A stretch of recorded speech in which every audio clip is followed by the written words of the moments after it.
Hey, I'm Daisy Chambers. And I'm Georgia Luckhurst.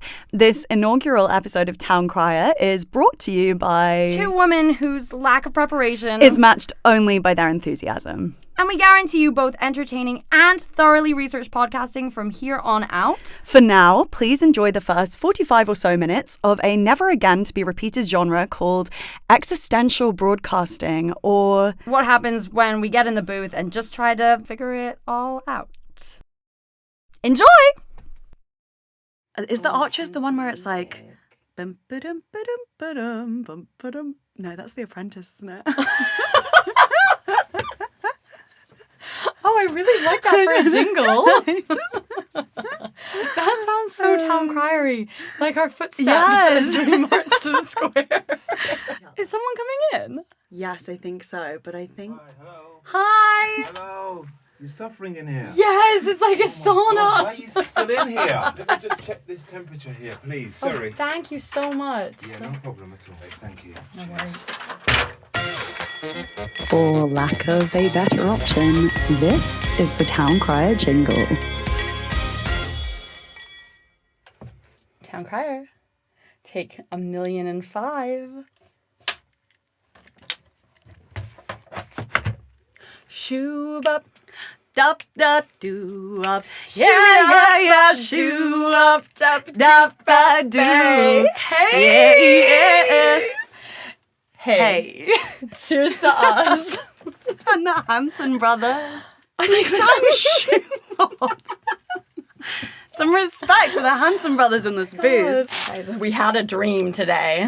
We had a dream. We arrived here at, what, 9-ish? You got here at 9. You were sitting in the Cafe Nero for me. I was late. I'm sorry. No, it was, Sorry, you don't it's who I start am. work at the same time as me. Yes, I do. So we had a dream, and all day we kind of spoke to each other a bit weirdly because we kept trying to save things for the pod. And, like, we were being hilarious, guys. We were being really, really fucking funny. It was instilling me with hope that this was going to be the best recording session of our lives. Yeah, I mean the first also, but go the best. And then we came in here, and the nerves got to us. Okay, it's not only the nerves. Guys, the aircon is broken. During the heat wave in London. It's 35 degrees. And we're in this, like, sauna box. Mm-hmm. The lights are very bright, and it's throwing us off. So the only thing that we could possibly do was go downstairs to the Sainsbury's, get some canned cocktails, come back up, drink the cocktails. And even getting the canned cocktails was a weirdly stressful experience. It's been a long day. It's been a very long day. It's been a long day. I feel like I have to keep singing for Clive. Of course. Producer Clive. And I'm trying to sing to Clive because I came into the booth to test this last week and he really judged my singing. And no one's ever called me a bad singer. Ever in my life. That's so interesting because the biggest beef I have with our friends is that no one recognizes that I'm a brilliant singer. You are such a brilliant singer. Can I say this? It was my grandma's funeral.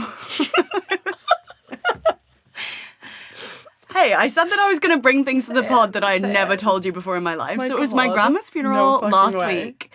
And I said I was going to go to that funeral and I was going to do the thing I knew she'd have loved from me, which was my grandma loved it when I sang. All my grandparents did. I have a beautiful choral voice, which is why I don't sound as good as you bitches. Vibrato. When you sing pop, I have a No. great vibrato because I'm You do. I'm a chorally trained girl. Professional. Anyway, my cousin at the end of the funeral says, yeah, did we pay someone to sing today? She was like, there was like a chorister amongst us. And my mom and my brother-in-law and everyone was like, no, that was Georgia. I was just giving it my all to the Lord is my shepherd. Oh my God. So yeah, I think we should have more singing interludes on this podcast. Listen, I know your grandma would have loved that. Thanks. But when you began this story, I thought you were going to say that you like fully did like an X Factor audition instead of a eulogy. I thought you were like, because I've always imagined myself doing that at my grandma's funeral. You like, sing. Fully like miking up the stage. The stage? Yeah. Is that what you call it in the church? I want to get up on that pulpit. Yes. And because, oh my God, when I was in primary school, they had a microphone for the reverend in the pulpit. And I was always dreaming about getting up there, taking the microphone, and just doing a little rendition of Price Tag by Jessie J. Stop. Because the hot girls in my school were definitely singing Price Tag or Gold Digger. You are kidding. The was hot Price Tag or girls Gold in my Digger. school were not singing Price Tag. I was singing Price Tag for every school talent show. And I was getting You're bullied. anti-capitalist. I was getting bullied. It's not about the money. It's not about the money. Okay. It's not about the money. What is this podcast about? That's Such what a they good call question. a segue in this industry. Let it be known, if I'm making my first town crier proclamation, if I'm town crying and this is our town square and I'm going like, hear ye, or guys, I'm just going to say it because someone has to. It's actually pronounced oh yay. So, That is a crazy thing we learned this week. and I think it sounds really pathetic. Yeah, it's not as good as hear ye, No, hear yeah, ye. but apparently no one was saying that. Back in the olden days. Yeah, like hear ye is just the translation. Well, because I was reading when we were doing research for this podcast. Wow. See, I guess I thought of town criers as being kind of medieval, but apparently they reached their peak in like 17th century. So actually we're not that far divorced from our town crying forefathers and mothers. And mothers. Yes, that one town crier from Dalkeith that we read about in the Wikipedia page. Source dubious. Yeah, but like if this is my proclamation, I'm saying it. Podcasts should be banned. I know, and I would say that that is something we've never really addressed in our friendship, which is you know that me and our good friend of the pod, Harriet Chater, big podcast listeners. Yeah. You've never been a big podcast listener. No, I like music. Whatever happened to music? You like- call yourself a Beatles fan, but instead you're turning on your strange conversations. I find them informative, dare I say. Dare I say. All of them? No, I think... Okay, so I think a really good podcast is just like a really good news segment. You know, I want good interviewing. I want to feel like I've learned something. And at the same time, I want good chemistry from the presenters. That's funny because I don't really... So what do you want from a good podcast? I don't want to learn things necessarily. And I definitely want to learn things when I click on a YouTube video, but I don't want to learn things when I listen to a podcast. When I'm listening to a podcast, I just want to laugh. Like, I just want to be entertained. I just want to feel like I'm in a conversation. But do you want to feel like you've left it thinking about something you've not thought about before? Like, is it meant to provoke discussion or thought? You know, I am always, no matter what podcast it is, I am always going to the pub immediately and saying, I just listened to a podcast that said this and this and this. And I guess that is what I want. But not even that, because don't you think, like, I definitely have the shame where I tell you, I say, oh, I just read about this thing. What I mean is I just listened to a podcast on it. And why? Why are we always masking it in the reading? Ooh. I made a promise to myself that I was never going to say I read something when I actually saw it in a reel. I said to myself, if you saw it in a reel, you have to own that. And because it's important for avoiding the spread of misinformation, I feel. If you say, I saw this in a reel, people are more likely to be like, okay, well, that's not true. Whereas if you're saying, I read about this, I read an article that said this, then people are more likely to just believe you. But I am finding out quite a lot of cool things in reels these days. And name one thing that's cool that you found out recently. I didn't realize the extent of how poisonous foxgloves are. Okay. And it's making me really afraid. And you're a gardener. Tell the viewers? Listeners. Tell the listeners. Tell the listeners the format of this show. I beg you. The format of the show. Yeah. Okay. Let's put down some ground rules of how this shit is gonna work. So the way I see it is, we're coming on to Town Crier every week, and we are giving each other just a very quick shout, a quick cry update, just about how our weeks have gone. And then we move on to the big poster notice segment, which is when we town cry and we say, oh yay, oh yay. Oh yay. Oh yay. And we discuss what we actually want to discuss, which is about communication, media, storytelling, Digital culture, digital baby. culture, baby. The reason we have to make this podcast, guys, it's as simple as this. It's because we literally can't not. I've thought this for a very long time. I'm sorry. I'm sorry that we can't not. But we can't not. Yeah, I guess it reached a point where we were like, we either marketize this friendship or we leave the friendship. So we started the concept of, well, we didn't start the concept of town crying, but we started the revival of town crying. Once upon a time, we began no longer communicating properly with each other. I don't even know if there was like a conscious decision. I think it was when we were living together. No. Do you not think? In Battersea. Okay, if we're doing a real rewind, yeah. I I guess need it to starts know. with our Finsters. Oh. I think it was, we were at university together, you had a Finster. Yeah. And I And think you we had a Finsta. Well, after you. And I think we were competitively Finster posting for a while in a fun way. We've always loved talking to each other in the presence of an audience.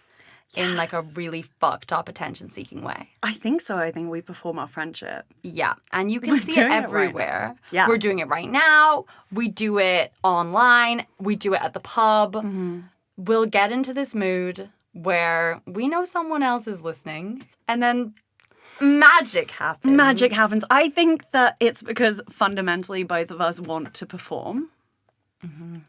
It's kind of like when I write my poems for you guys. And I don't tell you I've written a poem and I put it on my Instagram story. I'm performing my love, but maybe if we're really deep in it, it's because I want other people to know that I have friendships and that I am loved in return. That's lovely. Why do you think you perform? Funny. Yeah. That's all I have to say. And that's all I want ever is just to be a bit funny. So what we do when we town cry is we go on Instagram and we post a story which is aimed at the other and often mentions the other's name without tagging. It started gradually. It wasn't like I just one day was like, hey, Georgia, here's what I'm doing. It's kind of the way that teenage girls communicate with their crush. It's like, you know, you've posted something, you're waiting to get that one view from that special guy. And then once you have the view, you feel so much better about your life, even if he didn't take it in. But I realized I was doing that with you. It would be like, oh, I've posted this picture. And now that I'm looking at my story views, I know I want you to see it. And then gradually it just got more and more obvious, and somehow it's evolved into everyone who follows me on Instagram knows who you are. You are a character in my life. Whenever I mention you, everyone feels like they know you. So yeah, I guess you could say that's fame. I can't get enough of Lena Dunham. My God. Fame sick. Haley says it's really different if you listen to it. Interesting question for the pod. No, and don't you think this says it all about what we're trying to do? I want your opinion on this because you are a writer. That, first and foremost, you're a writer. But now we're doing podcasts. We're going into audio. We're not encouraging reading. We're encouraging listening. And don't you think that takes away from the message you're trying to convey at times? Like, how do you know if you want to write something or if you want to say something? There's like a distinction in poetry. Am I allowed to be a wanker for a second? Oh, yeah. There's a distinction between what's called page poets and like spoken poets. And there are people who do want their work to be like largely read and people who want it to be largely performed. But like, I think poetry is different to prose because prose is invented, whereas poetry is an oral tradition. And every culture is an oral tradition. And the only reason we have rhyme is so that people can remember things that they're told and then pass it on to other people. Rhyme just makes it easier to remember and regurgitate orally. That's not the only reason. Surely we have rhyme because it's nice. It's fun. Yeah, there's probably like a human instinct for the wanted to musicality. rhyme. Yeah. But like there is a reason that like poetry initially is predicated in rhyme. Like Beowulf, people would have performed that and then visited another community of people and retold it. You just retell and retell and retell. Okay, so when you are thinking of the best poem that you say orally, when you see it written down, I mean, how different are we talking here? Well, I think the difference for me is like, and maybe this is true with Lena Dunham reading Famesick, when someone performs their work, you can't divorce them from it. And there's something fun about that, and the performance is part of the experience. But when I write something and someone's only introduced to it on the page, I think that matters because I think it's important for writers to allow their readers to interpret it and own the work as much as the writers own the work. And so when you read a poem of mine, I'm away from it for a second. So it's the distance. I think the distance is really important, which I know your hero John Green says.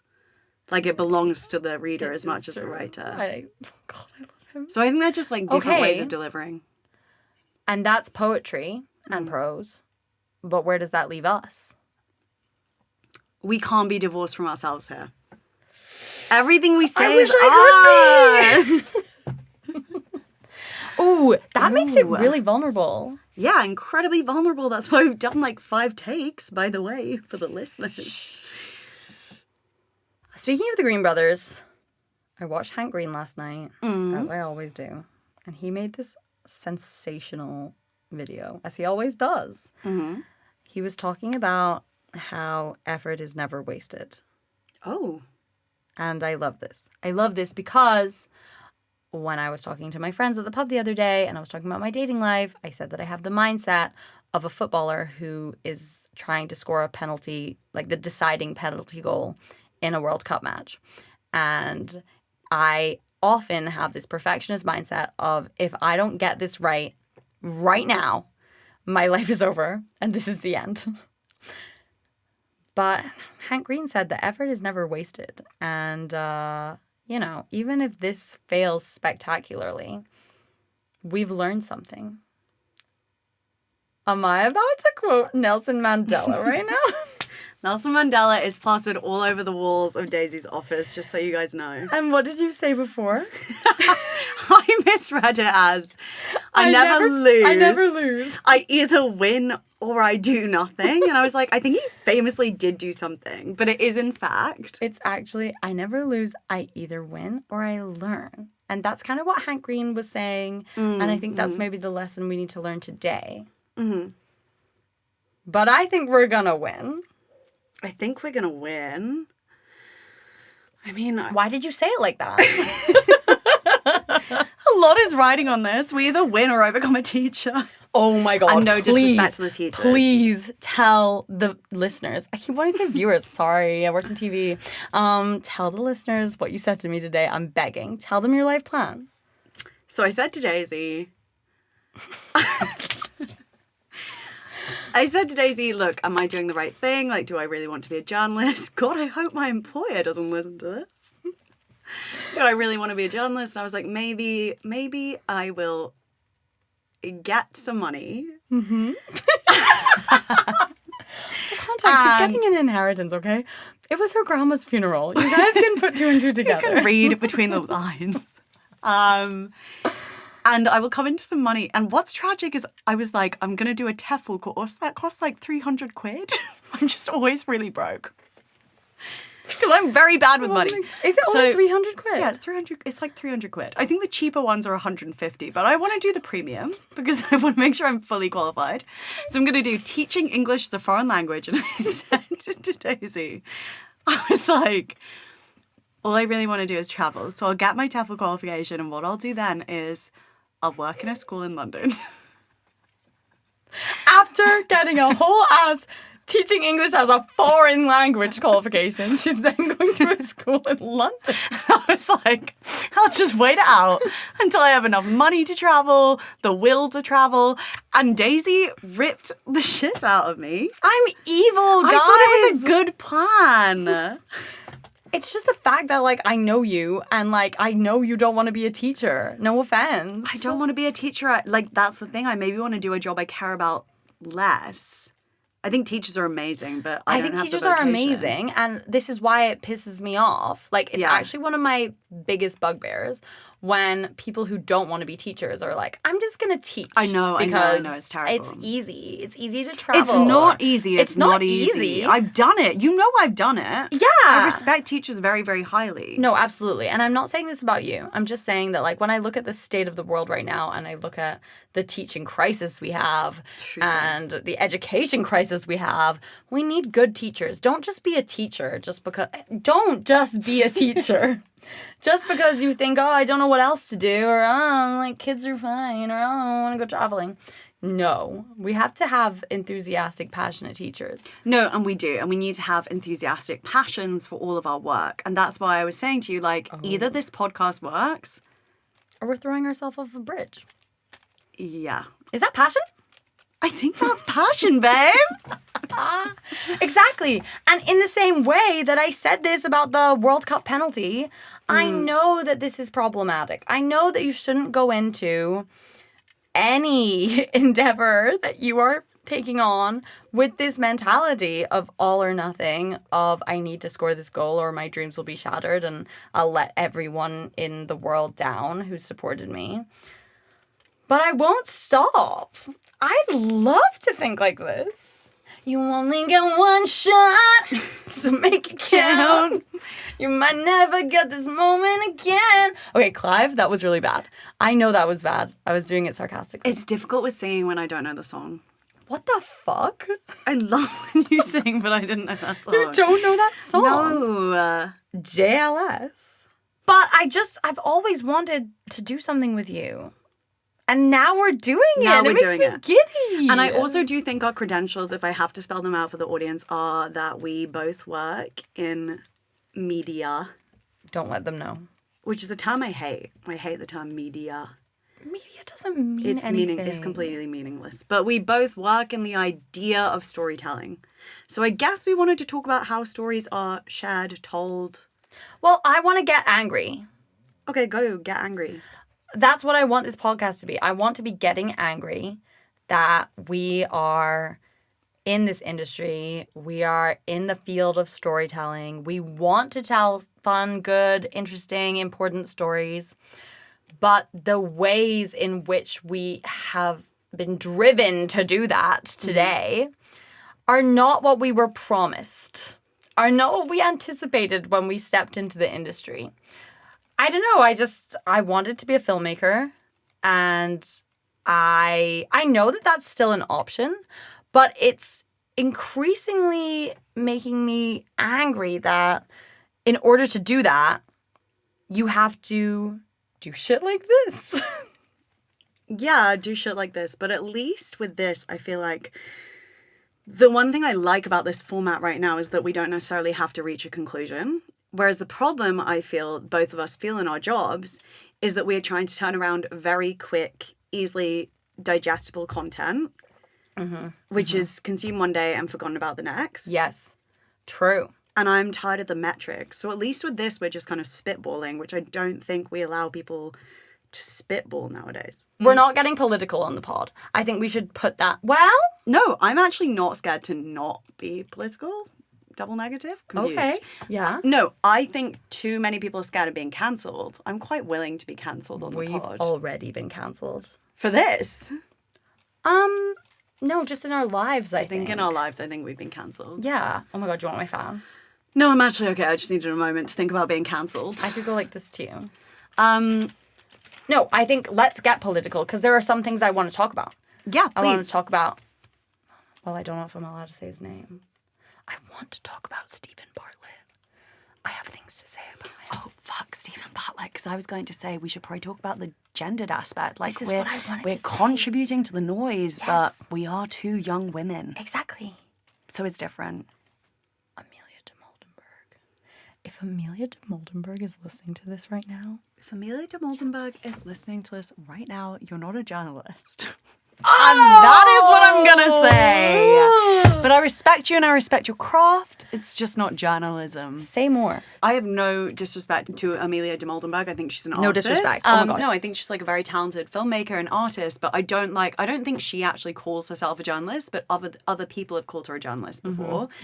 And I have a problem with the way that, like, even influencers so often now are asked to, like, interview someone on a red carpet. And that's not journalism. Like, journalism is, for me, in terms of interviews, like, there's a very strict protocol and code of ethics as a journalist, which says you don't provide people with questions beforehand, which influencers do, which podcasters do. Because if you provide someone with questions beforehand, they can prepare an answer.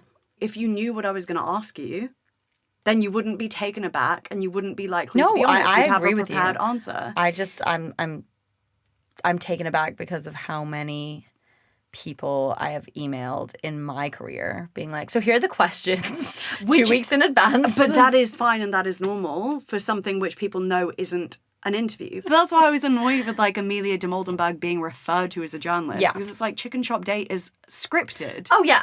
And it's fine to admit it's scripted. It's not, it's a skit. Also, it's part of, like, press tours. Yeah. It's commercial. Yeah, that's fine. It's commercial. It's selling something. Yeah.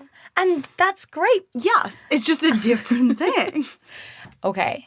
So give me, like, a good podcast versus a bad podcast in terms of interviewing talent. In terms of serious interviews, like, They don't have to be serious, but, like, if that's the format, it's an interview show. Like, give me someone good and give me someone bad. so, like, for instance, and I have enjoyed both these podcasts, but I think that you have to enjoy them in different ways. Louis Theroux is a journalist I really admire.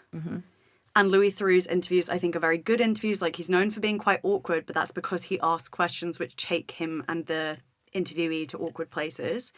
Versus Amy Poehler's podcast, where Amy Poehler is often interviewing someone who she already knows.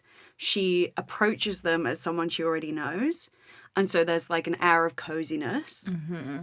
And for the listener, I feel like you can be left out in the dark a little bit. Oh. Because she's not approaching them as a subject, she's approaching them as a friend. And, like, a journalist, even if you know someone, you should approach them as a subject. But surely what you're looking for as a listener is that chemistry so that, you know, coziness is a good thing for many, especially in terms of, like, escapism. If you're not wanting to actually learn from this podcast, you're just wanting to feel involved and feel less alone. But you can feel chemistry with someone and still not treat them as a friend. Like, I think there are great interviewers who have like Decca Aitkenhead is probably, like, a really great living interviewer. And I think you can show chemistry and you can show, like, real observation of your subject. But you can't be like, I won't ask you a difficult question because you're my friend. Yeah. And that is what bothers me, because I feel like we need to be asking, especially celebrities, the difficult questions these days. And I'm hungry for it. And I go seeking it out whenever I'm looking for podcasts, YouTube shows, press campaigns, whether it's commercial or not. Like, I want to know some sort of detail, and everyone will be tuning in for this reason. And then whoever's interviewing avoids it when you could handle it tastefully. Like, I just listened to a podcast with, David Remnick, who is one of my favorite journalists. He's the editor of The New Yorker. He did a live interview with Hillary Clinton. Now, they've met each other multiple times. Like, she refers to him as David. He calls her Hillary. But he asks her difficult questions. He's like, hey, why didn't you call out Netanyahu earlier in your career as, like, Foreign Secretary of the United States? And at the end of the day, that's what we want to know. That is what we want. Like, that is what we want. Whereas it would be really annoying if he were like, Hillary, I was at yours for dinner the other day. Where did you get that scarf? Yeah, exactly. Yeah. So, yeah, that's what I think. And a then lot you of listen to people the don't whole get. thing because you think that with intimacy comes the comfort of asking these difficult questions, approaching these subjects, and then it never happens. Exactly.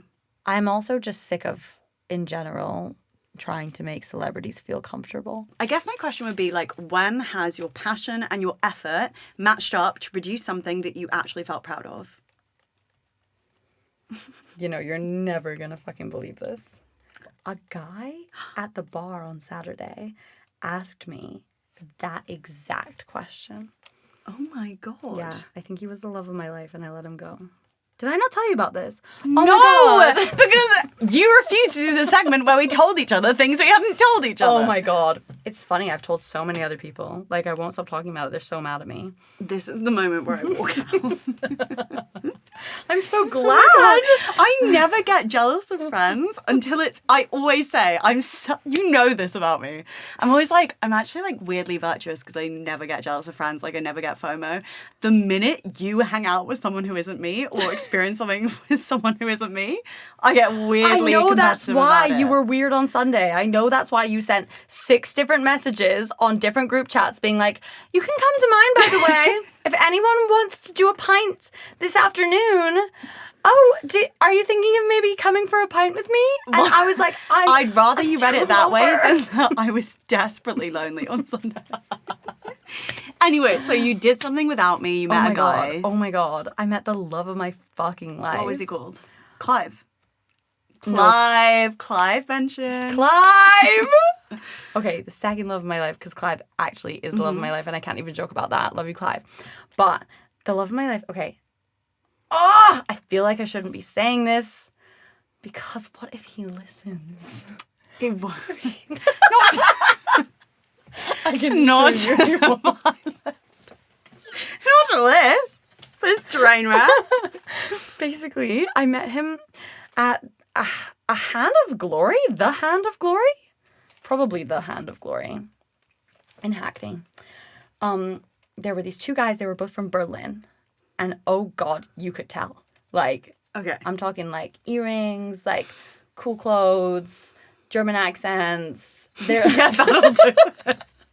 I guess that's a tell. I didn't get his name. I think he said it to me because he knew my sure he name. did. Basically, here's my thing. And I'd love your take on this.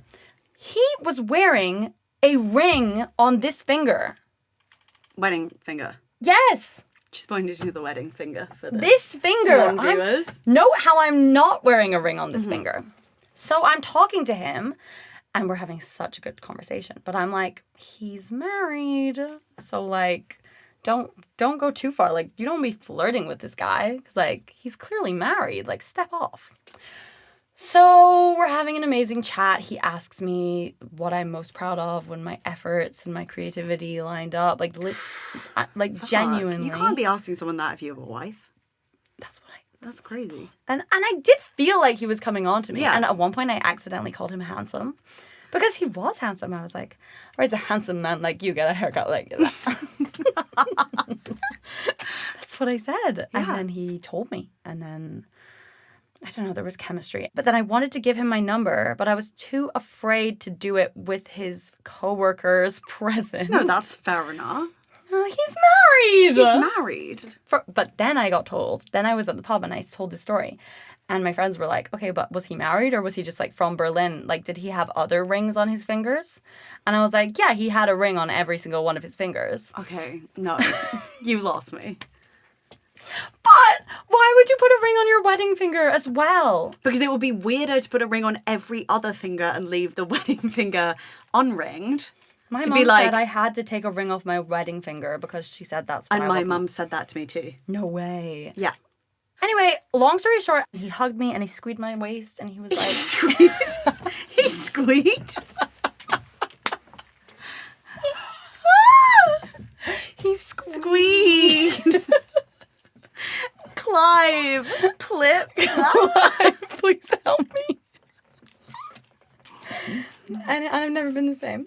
Okay, well, so I think if I'm going to be cancelled for anything on our first episode, what I will say is I am cancelable in that I do not believe in morally castigating cheating.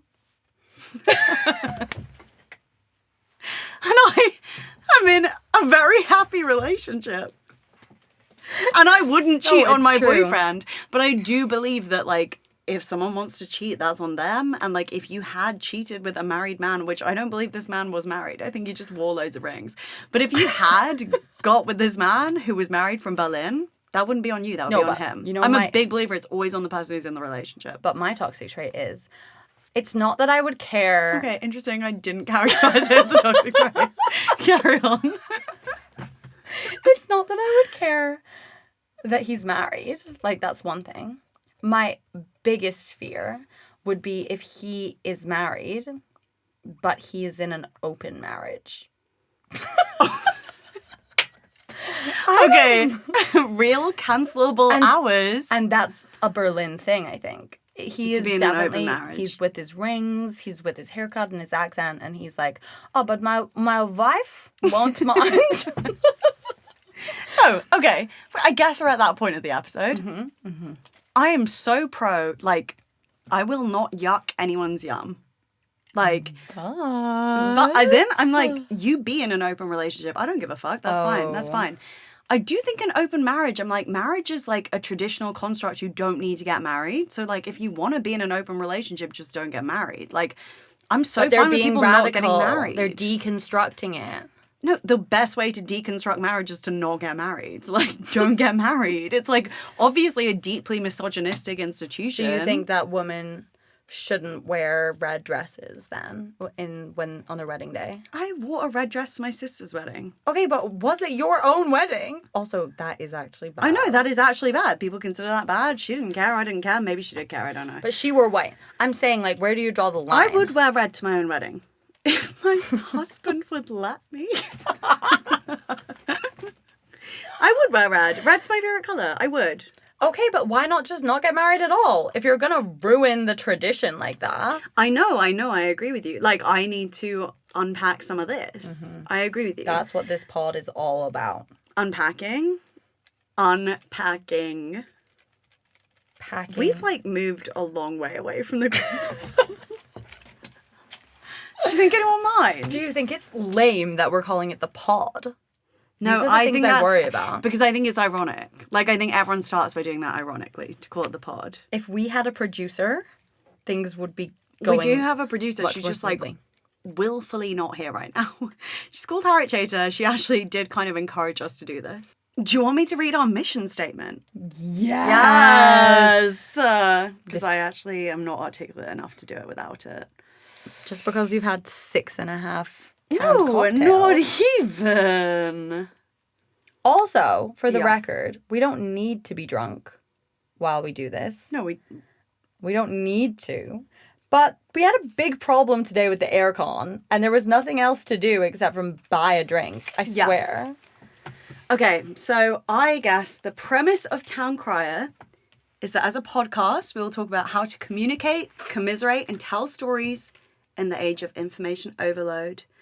We will discuss the latest on digital culture and our connection crisis, from 80-person WhatsApp chats to dragging kids offline. Why are you saying it Town like Crier's this? ready to proclaim, because I'm a broadcaster.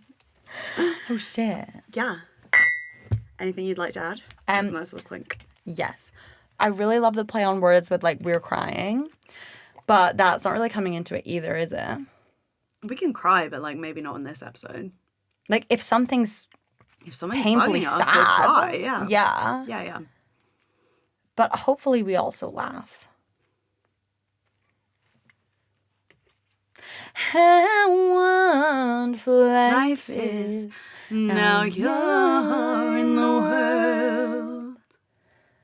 Wow, you have an amazing voice. Has anyone ever told you that before? None of our friends. None of our fucking friends. It's my pet peeve as well.